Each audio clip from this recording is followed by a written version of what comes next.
చాటున పిందెను చూస్తా, సోకు తీగలో పండును కోస్తా, నువ్వొస్తే కప్పిస్తా ముద్దుల ముంతమ్మో.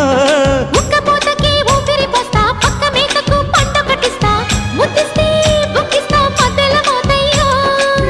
ఓలమ్మో పుకారులు షికారుగా రావమ్మో, ఎదలే ఏడెక్కిస్తే ఎట్టాబులమ్మో. ఊరయ్యో బజారులో మజాలకి రానయ్యో, పగలే పక్కెక్కిస్తే తంటాలేవయ్యో. మిట్టిల మీదున్న మిస్సమ్మయ్య సంటే వడ్డీలతో పాటు ఒళ్ళోకి వస్తుంటే పొగరు చిల్లకల్